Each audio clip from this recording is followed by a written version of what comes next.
నమస్తే, welcome to Leo news. AP intelligence మాజీ chief PSR Anjaneyulu arrest అయిన విషయం మనకి తెలిసిందే. కాదంబరి జత్వానీ కేసులో ఈయన అరెస్ట్ చేశారు. అయితే వారం రోజులు కస్టడీ కోరగా కోర్టు 3 రోజుల కస్టడీనే అనుమతించినట్టు తెలుస్తోంది. ఈ నేపథ్యంలో మరి నిన్న కస్టడీ స్టార్ట్ అవ్వగా ఇంట్రాగేషన్లో ఆయనకు బీపీ హెచ్చుతగ్గులు రావడంతో నిన్న వాయిదా పడింది. మరి ఈ రోజు ఆయన కస్టడీలో ఏం విషయాలు వెల్లడించారు? అయితే ఈ హెచ్చుతగ్గుల విషయం అనేది పిఎస్ఆర్ ఆంజనేయులు ఆడుతున్న డ్రామా అని చెప్పి సిట్ అధికారులు అంటుంటే, మరి సాక్షిలో మాత్రం సిట్ అధికారులే ఆయన్ను వేధింపుల పర్వానికి గురి చేస్తున్నారు, సిట్ అధికారులే డ్రామాలు ఆడుతున్నారు అని చెప్పి కథనాలు ప్రచురిస్తున్నటువంటి పరిస్థితి. అసలు ఏం జరుగుతోంది, ఆయన కస్టడీలో ఎలాంటి విషయాలు చెప్పే అవకాశం ఉంది, ఇవన్నీ తెలుసుకుందాం. మనతో పాటు ఉన్నారు సీనియర్ జర్నలిస్ట్ టీవీ శ్రీనివాస్ గారు. నమస్కారం సార్. నమస్తే సార్. పిఎస్ఆర్ ఆంజనేయులు గారు మరి ఒకసారి జైలు కూడా రుచి చూసి వస్తాను, జైలుకు కూడా పరామర్శించి వస్తాను అని చెప్పి చాలా గర్వంగా ప్రౌడ్గా ఆయన లోపలికి వెళ్ళడం జరిగింది. మరి అలాంటి వ్యక్తికి ఫస్ట్ రోజు ఇంట్రాగేషన్లోనే ఇలా హెచ్చుతగ్గులు రావడం ఏంటి, బీపీ? మరి నిజంగానే అధికారులు చెప్తున్నట్టు అందరూ అనుకుంటున్నట్టు ఇదంతా డ్రామానే అంటారా, లేదు అంటే వైసీపీ ప్రచారం చేస్తున్నట్టు వేధింపుల పర్వం ఆయన మీద కొనసాగుతుందంటారా? మీరేం చెప్తారు? PSR Anjaneyulu BP up and downs. ఇప్పుడు అది డ్రామానా నిజమా? ఎందుకంటే ఆయన వారం రోజులు కస్టడీకి అడిగింది. వారం రోజులు కస్టడీకి అడిగితే కోర్టు ఏమో 3 రోజులు ఇచ్చింది. ఒక రోజు నిన్న వేస్ట్ అయిపోయింది. నిన్న ఆయన తీసుకొచ్చారు, తీసుకురాగానే ఆ బీపీ అప్ అండ్ డౌన్స్ చూసి మళ్ళీ ఆయన హాస్పిటల్లో చెకింగ్ చేసి మళ్ళీ జైల్లో పెట్టేశారు. అంటే ఇప్పుడు అప్ అండ్ డౌన్స్ బీపీ ఎందుకు? జనరల్గా బీపీ ఎంత ఉంటుంది? 120/80 ఉంటుంది. అప్ అండ్ డౌన్స్ అంటే అప్పుడప్పుడు అసలు నార్మల్గా కూడా కొంతమందికి 140/90 కూడా ఉండొచ్చు. అంటే అది వయసును బట్టి, అక్కడ వాళ్ళకు ఉన్నటువంటి ఆరోగ్య దీన్ని బట్టి ఉంటుంది అప్ అండ్ డౌన్స్. ఈయనకి బీపీ ఎందుకు పెరిగింది? అక్కడ ఎవరన్నా తెలుగుదేశం వాళ్ళని చూస్తే బీపీ పెరిగిందా? జనసేన వాళ్ళని చూస్తే బీపీ పెరిగిందా? మరి బీపీ ఎందుకు తగ్గింది? అసలు అప్ అండ్ డౌన్స్ వచ్చినాయి అంటే అసలు ఏంటి? అక్కడ ఆయన ఎవరిని చూశారు?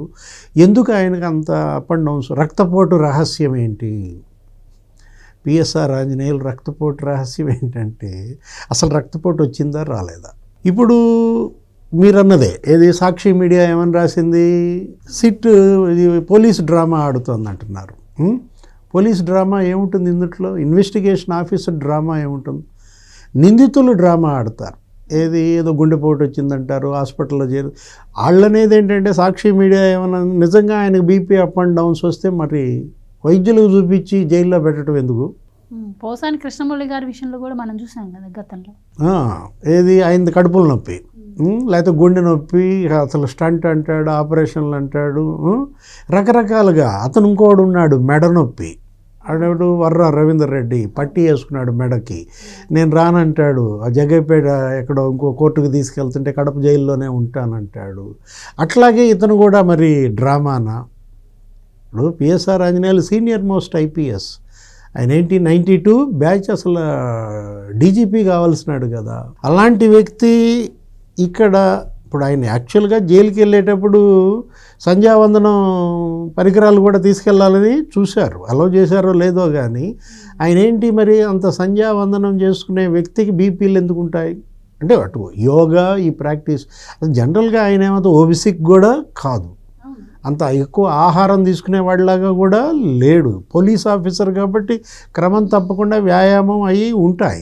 మరి బీపీ అప్ అండ్ డౌన్స్ ఏంటి? ఆల్కహాలిక్ అంటే ఆల్కహాల్ ఎక్కువగా తీసుకునే వాళ్ళకి కూడా బీపీ అప్ అండ్ డౌన్స్ ఉంటాయి. ఇప్పుడు పిఎస్ఆర్ ఆంజనేయుల ఆరోగ్య పరిస్థితిపై ఒక కన్సర్న్. ఆయన్ని హాస్పిటల్లో ఎందుకు చేర్చలేదు నిజంగా బీపీ అప్ అండ్ డౌన్స్ అయితే అంటది సాక్షి మీడియా. ఇప్పుడు అది పోలీస్ చూసుకుంటుంది. ఎందుకంటే ఆయన సీనియర్ మోస్ట్ ఐపీఎస్ ఆఫీసర్గా ఆయన ఆరోగ్యం వాళ్ళ ప్రభుత్వ బాధ్యత కదా.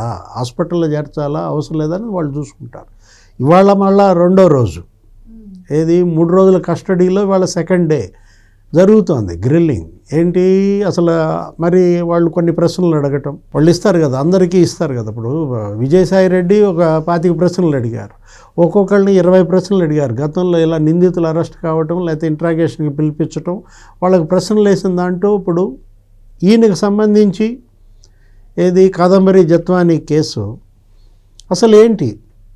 మీరు ముంబై పోలీస్కి మీరు ఎందుకు ఫోన్ చేశారు? ఆయన గతంలోనే చెప్పాడు ఏమని, అరెస్టుకు సహకారం ఏదో అడిగాను నేను, అందుకోసం ఫోన్ చేశాను అన్నాడు.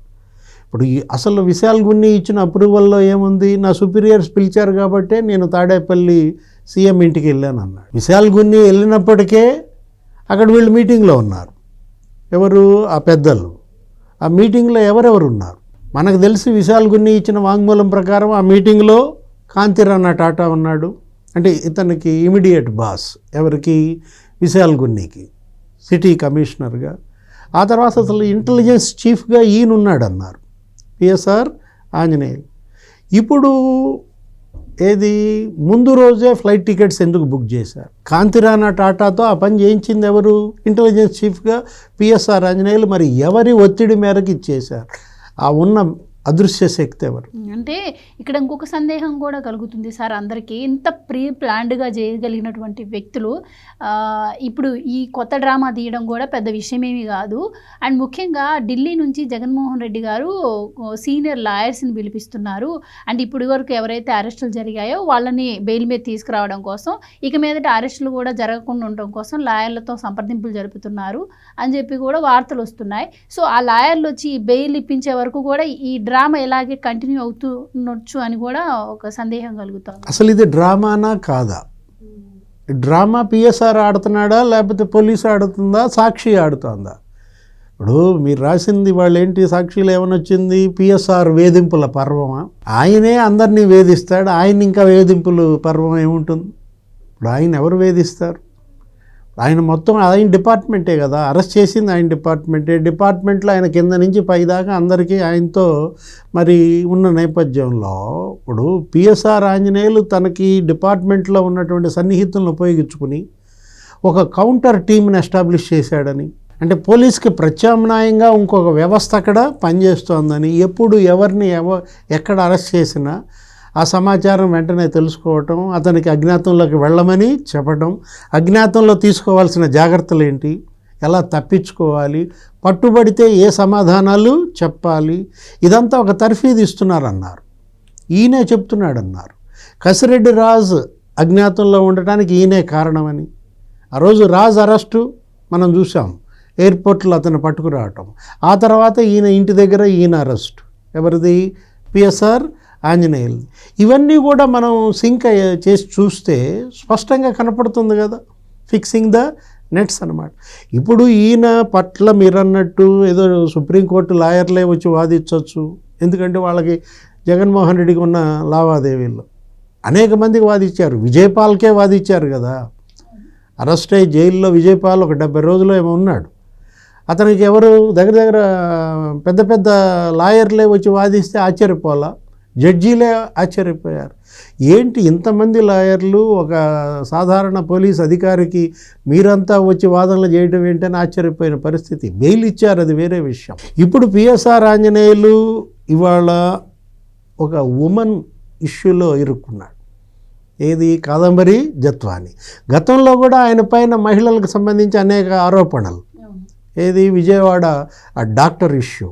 అప్పట్లో అసలు మీడియాలో నీకు డిబేట్ల మీద డిబేట్లు జరిగాయి.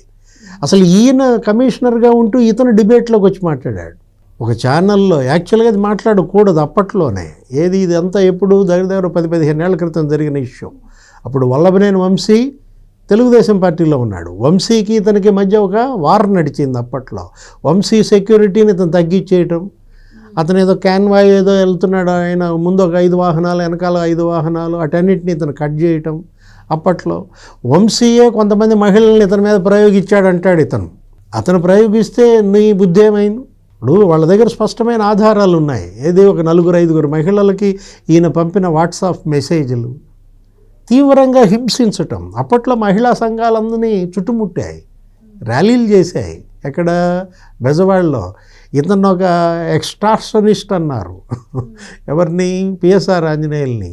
ఆ జంజాల ఆమె మహిళా సంఘాల తరపున ముట్టడిచ్చింది. అంటే ఒక డాక్టరు ఈయన బాధితురాలు, ఒక యాక్టరు ఈయన బాధితురాలు, ఒక గన్నవరంలో ఒక విడో, ఆమెదో భూమికి సమస్య సంబంధించి అత్తమామలు నన్ను వేధిస్తున్నారు, నాకు ఇవ్వాల్సిన ఆస్తి ఇవ్వట్లేదు అని తనొచ్చి చెప్పుకుంటే ఆమె నా పడినే ఇబ్బంది పెట్టి తన సమస్య చెప్పుకోవటానికి ఏ మహిళ వచ్చినా కూడా ఇతను ఇంత పోలీసు ఉన్నతాధికారి వాళ్ళ యొక్క బలహీనతల్ని అడ్డం పెట్టుకుని వాళ్ళని వేధించడం, బ్లాక్మెయిల్ చేయడం, ఆ విధంగా అవన్నీ బయటకు వచ్చాయి. ఏది ఆయన పంపిన ఎస్ఎంఎస్లన్నీ బయటకు వచ్చాయి.